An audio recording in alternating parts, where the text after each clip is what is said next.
Tonight at 5, the pause button. We want to get this worked out as quickly as we possibly can. And that's why you see the word pause. The country's only approved single-shot COVID vaccine is taken off shelves tonight after reports of blood clots in very rare cases. Tonight, state leaders believe this is only a speed bump, not a full stop. COVID-19 is several orders of magnitude more dangerous. But the surprise move has raised concerns, so tonight we bring you a 360 look at the questions surrounding the Johnson & Johnson vaccine. If there's something that just seems a little bit off, our expectation is that we pause. In the middle of a historic vaccination effort comes a historic pause. And tonight, we bring you a 360 look at the newfound issues surrounding the Johnson & Johnson vaccine. Now, for us, it all started last week when Centura Health abruptly stopped giving out the Johnson & Johnson vaccine. And we later learned 11 people had a reaction there. On Friday, Centura told us it would stop using the J&J vaccine at its mass vaccination clinics. Now, clinics in other states reported their own issues with that particular vaccine. And then early this morning, the FDA and CDC announced a nationwide pause on this Johnson & Johnson vaccine. Here's Dr. Anthony Fauci. This is a really rare event. If you look at what we know so far, there have been 6 out of the 6.85 million doses, which is less than 1 in a million. And tonight, our 360 report will try to answer most, if not all, of your questions, such as what happened?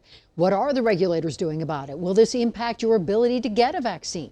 Should you get the Johnson & Johnson vaccine? And how will state leaders manage concerns after an unprecedented pause? Denver7's Patrick Perez leads off our team coverage tonight with a closer look at the blood clots that caused this pause. Cerebrovenous sinus thrombosis, or CVST. It's a term you'll likely hear a lot now. The CDC says at least 6 people developed the rare and severe blood clots after getting the Johnson & Johnson COVID-19 vaccine. It's blood clots that can actually affect the sinus cavity.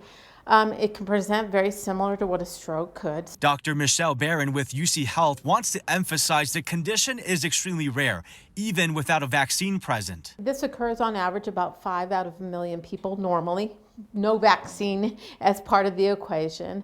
And there's probably some genetic predisposition in the blood where you are more likely to clot. The numbers so far show literally 1 in a million people who have received the J&J vaccine have developed this. All were women between the ages of 18 and 48. The symptoms, severe headaches, abdominal pain, leg pain, or shortness of breath, appeared a week to 10 days after receiving the vaccine.